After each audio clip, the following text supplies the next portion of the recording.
Hi everyone, wish you going well and welcome to super academy. Last lecture में हमने संवैधानिक विकास को पढ़ा था। भारतीय संवैधानिक विकास को हमने 2 चरणों में पढ़ा था, जिसमें हमने महारानी के अधीन शासन और ईस्ट इंडिया कंपनी के अधीन शासन को समाप्त किया था। राइट, अब इस वाले लेक्चर में हम कंप्लीट करेंगे उससे आगे के chapter, that is constitutional assembly, संवैधानिक सभा, संविधान सभा। क्लियर? तो पहले तो मैं आपको अपने नोट्स से जो इम्पोर्टेंट नोट्स हैं वो कंप्लीट कराएंगे, देन उसके बाद हम पीडीएफ से पढ़ाएंगे। क्लियर? तो संविधान सभा का क्वेश्चंस काफ़ी सारे पूछे जाते हैं आपसे, जो फैक्चुअल नॉलेज है, फैक्चुअल पूछे जाते हैं क्वेश्चंस, पहले हम उसको कवर करेंगे, देन हम अपना पीडीएफ से कवर करेंगे। सबसे पहले ध्यान रखना है, संविधान का विकास हम लोग पढ़ चुके हैं, अब पढ़ेंगे संविधान सभा। संविधान का निर्माण करने वाली सभा का निर्माण कैसे हुआ था। संविधान सभा, किसी भी चीज़ के एग्जीक्यूशन से पहले बहुत सारे चरण होते हैं। कोई भी चीज़ बनती है तो उससे पहले बहुत सारी चीज़ें हुई भी होती हैं जिनको हम पढ़ेंगे। संविधान सभा का निर्माण 1946 में हुआ। उससे पहले भी कई बार इसकी मांग कई सालों से चली आ रही थी। उस क्रोनोलॉजी को भी पहले समझना पड़ेगा, ये भी एग्जाम में आपसे पूछी जाती। सबसे पहले संविधान सभा का विचार या दर्शन हम किस में देखते हैं। ठीक है, संविधान सभा का दर्शन सबसे पहले किस में रखा गया, तो 1895 में श्री बाल गंगाधर तिलक ने स्वराज विधेयक में संविधान सभा का दर्शन दिया कि भारतीयों के लिए एक संविधान बनाया जाए जिसके अनुसार कानून का शासन हो, और इस संविधान का निर्माण कौन करे, संविधान की सभा। तो ये जो दर्शन दिया सबसे पहले किसने दिया, बाल गंगाधर तिलक ने। कब, 1895 में। किसने, बाल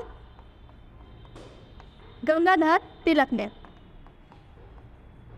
किसने दिया, पूछा जाता है, स्वराज विधेयक ने। किसने, स्वराज विधेयक ने।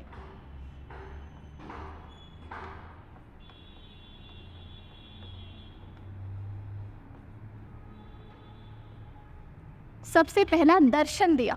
ठीक, क्लियर है। सबसे पहले स्वराज की जो मांग की किसने की, बाल गंगाधर तिलक ने। उसके बाद ये भी पूछा जाता है 1922 में गांधी जी ने कहा कि भारतीयों के लिए एक संविधान का निर्माण किया जाए, या भारतीयों पर जो कानून का निर्माण किया जाए वो भारतीयों द्वारा किया जाए, यानी कि संविधान निर्माण किया जाए, और किसके द्वारा किया जाए, भारतीयों के द्वारा किया जाए। ये किसने कहा, गांधी जी द्वारा। किसमें किया गया, 1922 में। तो ये तो इनडायरेक्ट फैक्ट हैं जो पूछे जाते हैं कि गांधी जी द्वारा कब की गई मांग, तो 1922 में, लेकिन यहाँ क्लियर मांग नहीं की गई थी, इनडायरेक्ट में कहा गया था। क्लियर। अब हम देखते हैं कि किसने सर्वप्रथम ऑफिशियली मांग की, आधिकारिक रूप से कब मांग की गई। तो ध्यान रखना है 1934 में सबसे पहले एम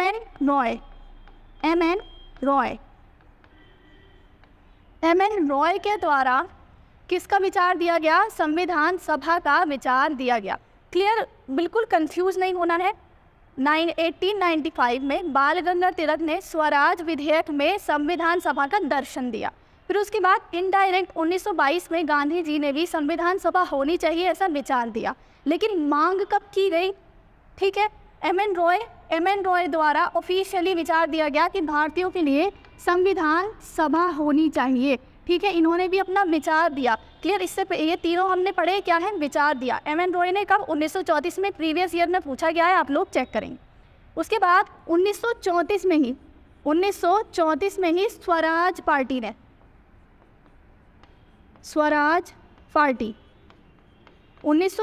ही स्वराज पार्टी ने आधिकारिक रूप से संविधान सभा की मांग की।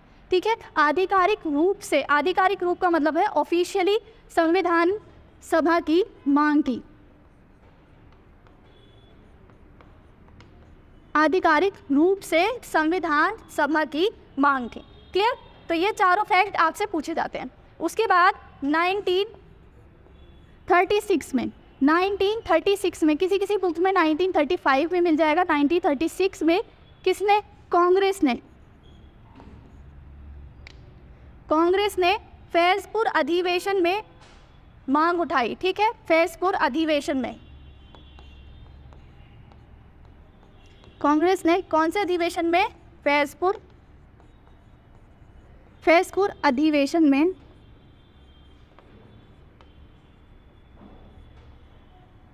संविधान सभा की मांग की। ठीक है, संविधान सभा की मांग की, और इसमें जवाहरलाल नेहरू ने कहा कि भारतीय संविधान का निर्माण भारतीय द्वारा किया जाएगा, और ये निर्माण जो संविधान सभा बनेगी ये प्रत्यक्ष निर्वाचन के आधार पर बनाई जाएगी। तो ये कब कहा गया? 1936 में। जैसे मैंने आपको कहा कि कोई भी रिसर्च होती है ना, तो उससे पहले भी कई लोगों के रिसर्च पेपर, कई लोगों की मेहनत उसमें शामिल होती है। 1946 में संविधान सभा बनी, उससे पहले आप देख रहे हैं कितने सारे लोगों ने इसका विचार देना शुरू किया, धीरे धीरे करके उस पर काम किया गया और देन वो बनकर तैयार हुई। तो 1936 में कांग्रेस द्वारा फैजपुर अधिवेशन में संविधान सभा की मांग को स्वीकारा गया, और कांग्रेस द्वारा मांग की गई किससे? ब्रिटिश शासन से, कि हमें संविधान सभा का निर्माण करना है, और ये संविधान सभा बनाई जाएगी ये प्रत्यक्ष निर्वाचन के आधार पर बनाई जाएगी। क्लियर? अब 1936 तक तो भारतीय मांग कर रहे थे, लेकिन ब्रिटेन के जो लोग थे वो नहीं सुन रहे थे, यानी ब्रिटेन के शासक लोग नहीं सुन रहे थे। लेकिन इसके बाद 1939 में सेकेंड वर्ल्ड वॉर की स्थिति शुरू हो जाती है। 1939 में किसकी शुरू हो जाती है स्थिति? सेकेंड वर्ल्ड वॉर की। तो इस टाइम पर कांग्रेस ब्रिटेन के शासन को भारतीयों की ज़रूरत थी। ठीक है, तो इसीलिए यहाँ पर सर्वप्रथम 1940 में 1940 में ब्रिटेन द्वारा लाया गया अगस्त प्रस्ताव। क्या लाया गया? अगस्त प्रस्ताव। ब्रिटेन यानी ब्रिटिश द्वारा लाया गया अगस्त प्रस्ताव, जिसमें सर्वप्रथम, इससे पहले ब्रिटेन वासी यानी ब्रिटेन का जो शासक थे वो भारतीयों की जो संवैधानिक सभा की मांग थी उसको स्वीकार करने को तैयार नहीं थे। आपको ध्यान रखना है, छोटे छोटे फैक्ट हैं, कॉन्सेप्ट सेम आता है, फैक्ट थोड़े से बदल जाते हैं और हमारा आंसर गलत हो जाता है। 1940 में अगस्त प्रस्ताव आया, जिसमें संविधान सभा की मांग को पहली बार स्वीकारा गया। ठीक है, अगस्त प्रस्ताव में संविधान सभा की मांग को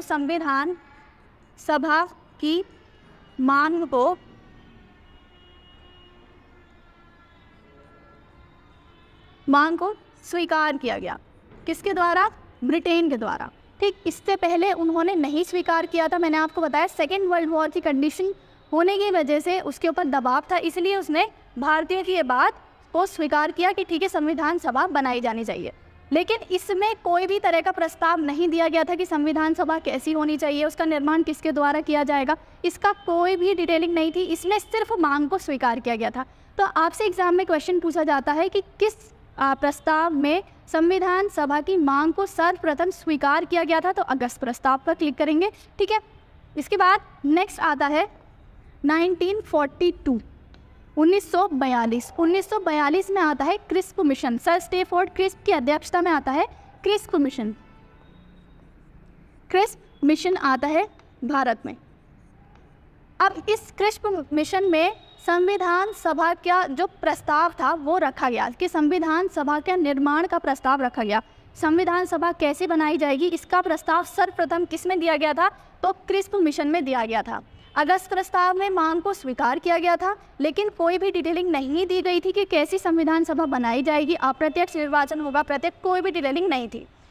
1942 में क्रिस्प मिशन आता है जो संविधान सभा के निर्माण पर बात करता है। तो आपसे क्वेश्चन पूछा जाए कि संविधान सभा के निर्माण का प्रस्ताव सर्वप्रथम किसमें दिया गया था, तो आंसर करेंगे क्रिस्प मिशन 1942। क्लियर? तो क्रिस्प मिशन में क्या दिया गया था? संविधान सभा के निर्माण का प्रस्ताव, निर्माण प्रस्ताव। क्लियर है? इतना क्लियर है? लेकिन 1942 में जो क्रिस्प मिशन आया इसको ना तो कांग्रेस ने स्वीकार किया ना मुस्लिम लीग ने स्वीकार किया। इसके दो कारण थे, इसको मैं यही मेंशन कर देती हूँ। क्रिस्प मिशन को अस्वीकार कर दिया गया भारतीयों द्वारा। उस टाइम पर दो जो पार्टीज़ थी वो ज़्यादा पॉपुलर थी, एक तो कांग्रेस, दूसरी मुस्लिम लीग। तो दोनों ने इसको अस्वीकार कर दिया। दोनों के क्या कारण थे आपको ध्यान रखना है। कांग्रेस ने इसे इसलिए स्वीकार किया, पहले ध्यान रखना है, मुस्लिम लीग ने इसको इसलिए अस्वीकार किया क्योंकि इसमें पृथक पाकिस्तान की मांग को नहीं स्वीकारा गया था। क्रिस्प मिशन में पृथक पाकिस्तान की मांग नहीं थी, यानी कि पाकिस्तान की मांग को नहीं स्वीकारा गया था, इसीलिए जो मुस्लिम लीग थी उसने इसको अस्वीकार कर दिया। भारत में कांग्रेस ने इसको अस्वीकार क्यों किया? क्योंकि कांग्रेस को इसमें भारत को डोमेनियन स्टेटस दिया गया है। क्रिस्प मिशन में भारत को डोमेनियन स्टेटस दिया गया था, इसीलिए कांग्रेस ने इसको अस्वीकार कर दिया। अब डोमेनियन स्टेटस क्या होता है? डोमेनियन स्टेटस का मतलब होता है कि भारत को स्वतंत्र तो कर दिया जाएगा, लेकिन उसके ऊपर किसका शासन होगा? आधिकारिक रूप से किसका शासन होगा? ताज का शासन, यानी ब्रिटेन के शासन के अंतर्गत भारत को स्वतंत्रता दी जाएगी। ठीक है, तो इसीलिए कांग्रेस ने इसको अस्वीकार किया और पृथक पाकिस्तान की मांग ना होने के कारण मुस्लिम लीग ने इसे अस्वीकार कर दिया, इसलिए क्रिस्प मिशन विफल हो गया। क्लियर? नेक्स्ट आता है 1946। 1946 में अगेन दोबारा आता है cabinet mission. Cabinet mission, cabinet mission के सदस्य भी पूछे जाते हैं। एक तो इसमें सर स्टैफोर्ड क्रिस्प थे, दूसरे थे A.V. Alexander, A.V. अलेक्जेंडर। तीसरे जो इसके अध्यक्ष थे, ये भी पूछा जाता है कि कैबिनेट मिशन में कितने सदस्य थे? कैबिनेट मिशन में 3 सदस्य थे, A.V. Alexander, sir Stafford crisp और पैट्रिक लॉरेंस। पैट्रिक लॉरेंस इसके अध्यक्ष थे। ठीक है, Patrick Lawrence. Clear? Patrick Lawrence इसके अध्यक्ष थे। अब कैबिनेट मिशन कब आता है? 1946 में।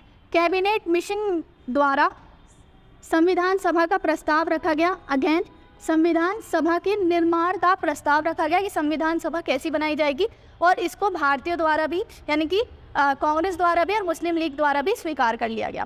ठीक है, संविधान सभा का निर्माण, संविधान सभा का निर्माण जो किया गया वो किसके आधार पर किया गया? कैबिनेट मिशन के आधार पर। इसमें भी पृथक पाकिस्तान की मांग को नहीं स्वीकारा गया था, लेकिन इसमें चुनाव को इस आधार पर बांटा गया था जिसमें मुस्लिम लीग को भी प्रतिनिधित्व प्राप्त हो रहा था, इसीलिए इसको स्वीकार कर लिया गया मुस्लिम लीग द्वारा। ठीक है, ध्यान ये रखना है, कभी आपसे एग्जाम में पूछने लगे क्रिस्प मिशन को इसलिए अस्वीकार किया गया था क्योंकि इसमें पृथक पाकिस्तान की मांग नहीं थी।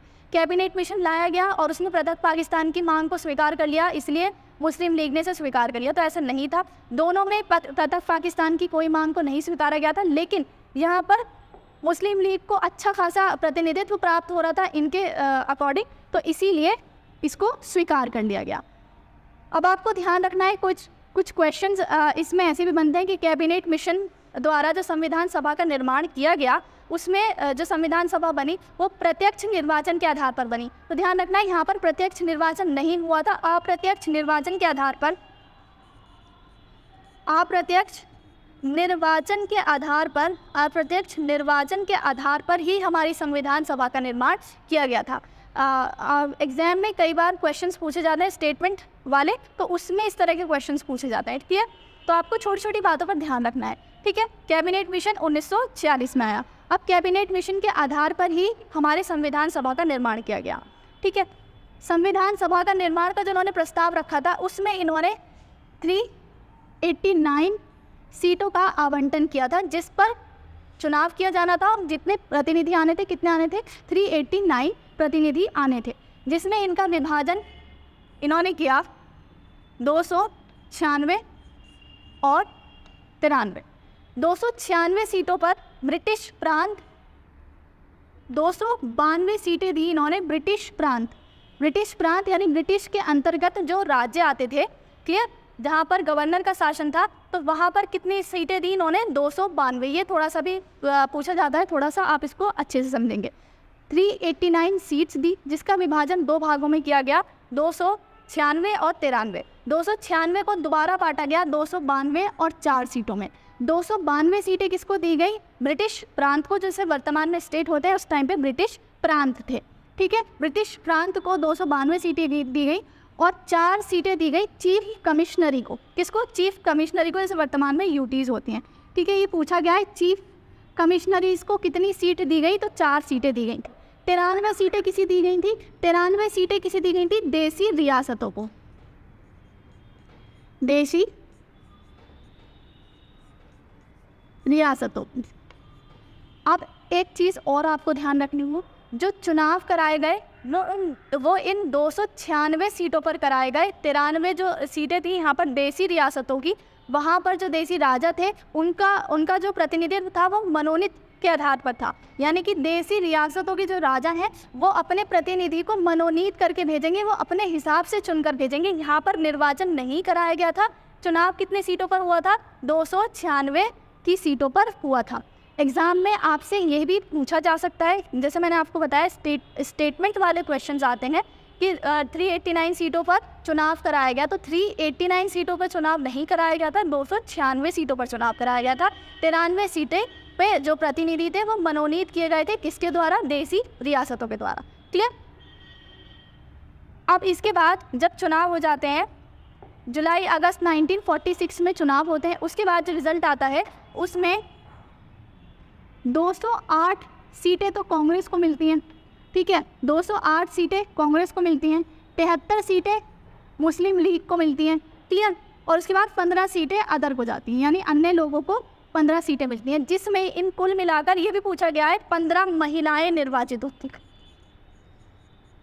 15 महिलाएं निर्वाचित होती हैं, ठीक है। तो 15 महिलाओं का निर्वाचन होता है कुल कितने में से? 296 में से। क्लियर? अब संविधान सभा का निर्माण हो गया, यानी संविधान सभा में जितने लोगों का निर्वाचन होना था वो कंप्लीट हो गया। मैंने आपको बताया कि अप्रत्यक्ष निर्वाचन हुआ था या प्रत्यक्ष निर्वाचन नहीं कराया गया था। क्लियर? अब इसके बाद यहाँ पर देखेंगे मुस्लिम लीग को बहुत कम प्रतिनिधित्व प्राप्त हुआ है। कांग्रेस के अकॉर्डिंग मुस्लिम लीग को बहुत कम प्रतिनिधित्व प्राप्त हुआ, इसीलिए मुस्लिम लीग ने 16 अगस्त 1946 को प्रत्यक्ष कार्यवाही दिवस मनाया। 16 अगस्त 1946 को मुस्लिम लीग ने अपना प्रतिनिधित्व कम होने के कारण संविधान सभा का बहिष्कार किया और क्या मनाया? प्रत्यक्ष कार्यवाही दिवस मनाया। क्या मनाया? प्रत्यक्ष कार्यवाही दिवस। अब आपको ध्यान रखना है कि जो हमारी संविधान सभा का निर्माण किया गया उसने कितने भागों में कार्य किया, ठीक है। तो संविधान सभा की कार्य प्रणाली कैसे कैसे कार्य किया। संविधान सभा का निर्माण हुआ, पहली बैठक होती है कब? 9 दिसंबर 1946 को। इतना पीछे जो समझाया इसमें कोई भी डाउट? यहाँ संविधान सभा का निर्माण हो गया, उसने बहिष्कार किया, मुस्लिम लीग ने इसका बहिष्कार किया, फिर उसके बाद हमारी भारतीय संविधान सभा ने काम करना शुरू किया। पहली बैठक, इसका पहला अधिवेशन कब होता है? 9 दिसंबर 1946 को। 9 दिसंबर 1946 का क्या महत्व है? एक तो ये पहली बैठक थी, पहला अधिवेशन था। दूसरा, इसमें अस्थायी अध्यक्ष को चुना गया। अस्थायी अध्यक्ष, भारतीय संविधान सभा के अस्थायी अध्यक्ष को चुना गया। कौन थे?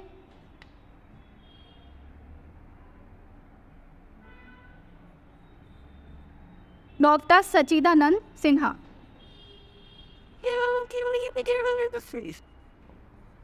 डॉक्टर सच्चिदानंद सिन्हा पहले अस्थायी अध्यक्ष बने। अब आपको ध्यान रखना है, कई बार एग्जाम में पूछा जाता है कि डॉक्टर सच्चिदानंद सिन्हा को पहला अस्थायी अध्यक्ष बनाया गया, किस आधार पर बनाया गया? तो आपको ध्यान रखना है वरिष्ठता के आधार पर बनाया गया था। किस आधार पर? वरिष्ठता, यानी कि ये सबसे वरिष्ठ सदस्य थे संविधान सभा के, इसीलिए इनको अस्थायी अध्यक्ष बनाया गया था। और ये प्रथा हमने कहाँ से ली? वरिष्ठता के आधार पर किसी सदस्य को अध्यक्ष बनाने वाली प्रथा कहाँ से ली गई थी? फ्रांस से। कहाँ से ली? फ्रांस से। तो 9 दिसंबर 1946 को संविधान सभा ने कार्य करना प्रारंभ किया। पहला अधिवेशन हुआ जिसमें हमने अपने पहले अस्थायी अध्यक्ष डॉक्टर सच्चिदानंद सिन्हा को चुना। किस आधार पर चुना? वरिष्ठता के आधार पर। ये प्रथा हमने कहाँ से ली? फ्रांस के संविधान से। क्लियर? नेक्स्ट आता है इसकी दूसरा अधिवेशन 11 दिसंबर 1946 को हुआ।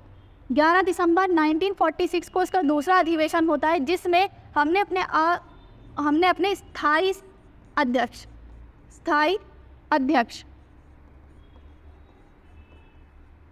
डॉक्टर राजेंद्र प्रसाद को चुना।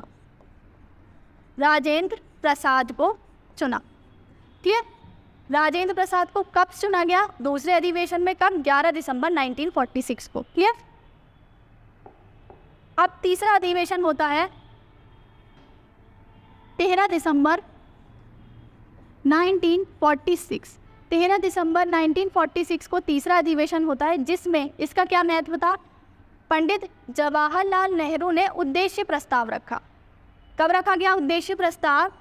ये पूछा गया है, आप प्रीवियस ईयर में चेक करेंगे, ये पूछा गया है कि जवाहरलाल नेहरू द्वारा उद्देश्य प्रस्ताव कब रखा गया?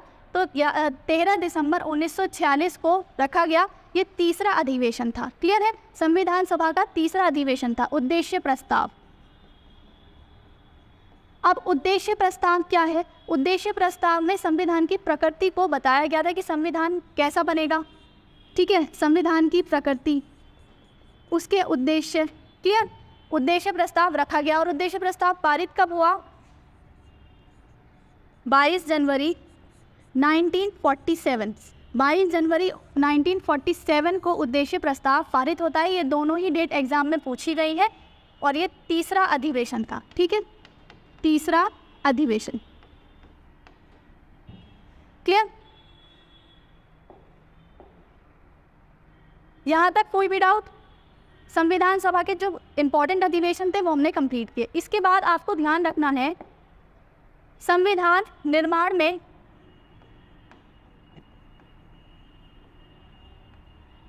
निर्माण में कुल कितने अधिवेशन हुए? संविधान निर्माण में 11 अधिवेशन हुए।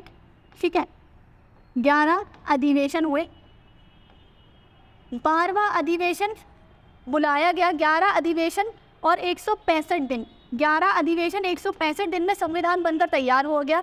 लेकिन 12वां अधिवेशन बुलाया गया कब? 24 जनवरी 1950 को। 24 जनवरी 1950 को 12वां अधिवेशन बुलाया गया, जिसमें हमारा राष्ट्रगान जन गण मन, इसको स्वीकार किया गया। राष्ट्रगीत वंदे मातरम, इसको स्वीकार किया गया। और हमारे पहले राष्ट्रपति डॉक्टर राजेंद्र प्रसाद को चुना गया।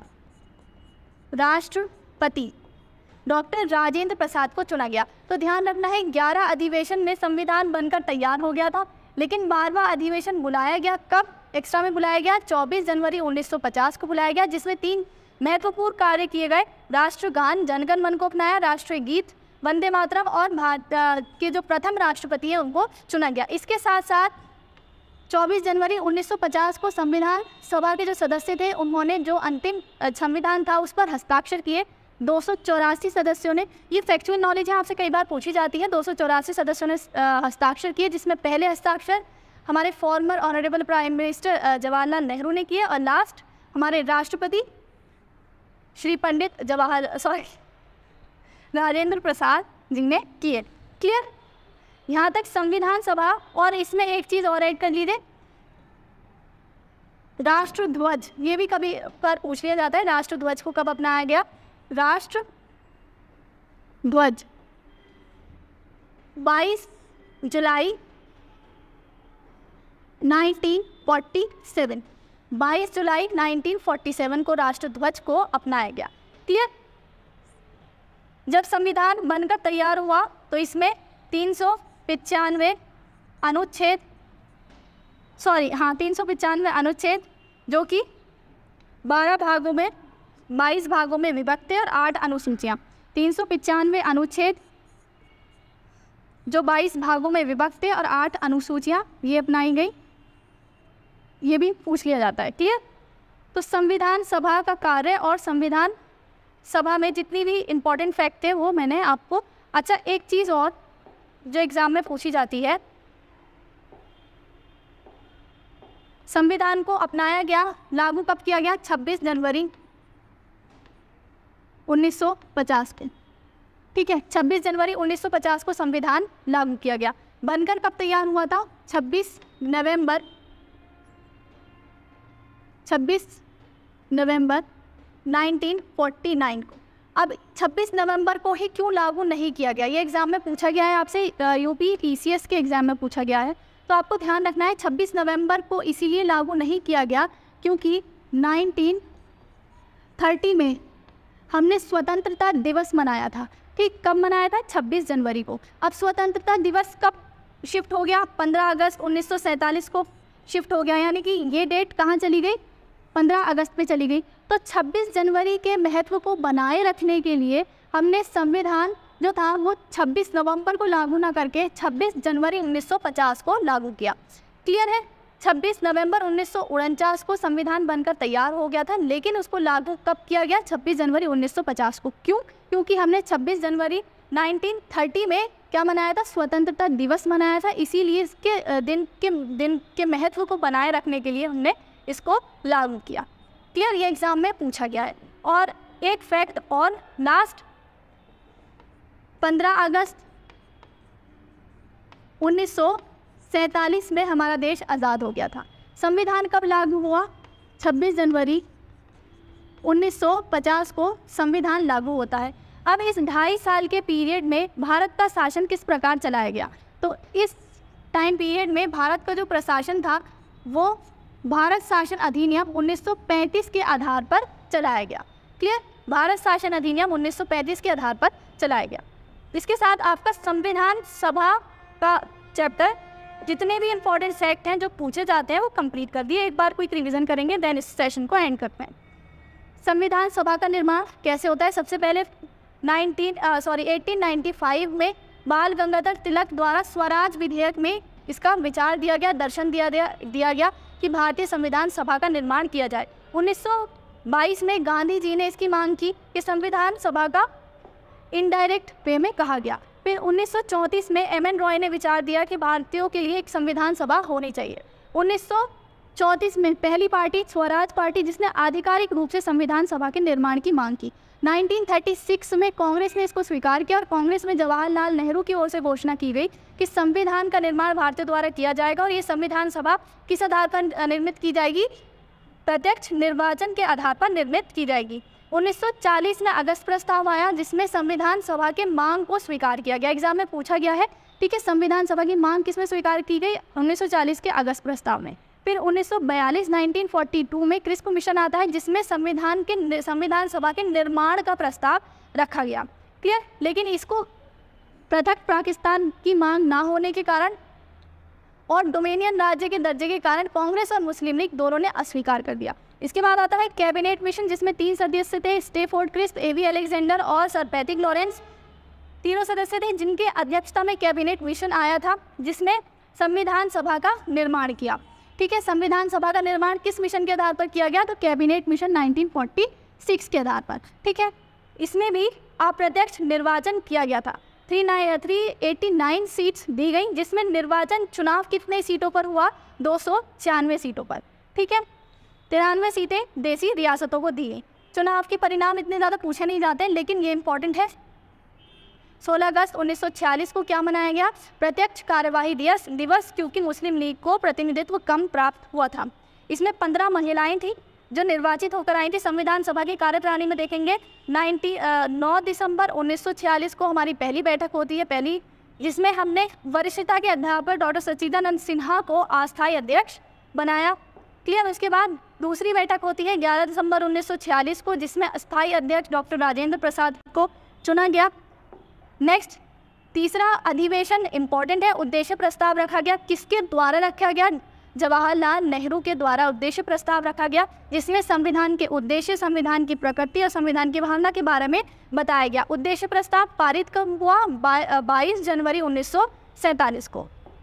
इसके बाद संविधान कब बनकर तैयार हो गया था? 26 नवंबर 1949 को, जिसमें हम क्या मनाते हैं? संविधान दिवस। इस दिन के महत्व को भी बनाए रखा गया और इस दिन हमने संविधान दिवस घोषित किया और 26 जनवरी को गणतंत्र दिवस घोषित किया। संविधान कितने अधिवेशन में बनकर तैयार हो गया था? 11 अधिवेशन। कुल कितने हुए? 12 अधिवेशन। 12वें अधिवेशन में हमने लास्ट 24 जनवरी 1950 को राष्ट्रगान, राष्ट्रगीत और राष्ट्रपति हमारे पहले उनको चुना और जो हमारा संविधान बनकर तैयार हुआ था उसमें 395 अनुच्छेद 22 भागों में विभक्त और 8 अनुसूचियाँ थी। क्लियर? ये मैंने आपको एक्सप्लेन कर दिया। संविधान सभा आपकी कंप्लीट हो गई। इसके साथ थोड़े से फैक्ट और बचते हैं जो मैं आपको पीडीएफ से बताऊंगी, वो अपने नेक्स्ट लेक्चर में कंप्लीट करेंगे। संविधान सभा से मिलकर एक क्वेश्चंस और बनते हैं जिसमें आपसे समितियां पूछी जाती हैं कि संविधान सभा के निर्माण में कौन कौन सी मुख्य समितियां थी, उन्होंने कैसे कार्य किया, उनके अध्यक्ष कौन कौन हैं, वो अपने नेक्स्ट लेक्चर में कंप्लीट करेंगे। इसको नोट्स ज़रूर बनाना है, बुक का सब्स्टिट्यूट नहीं है, बुक्स भी ज़रूर पढ़नी है। Thank you so much.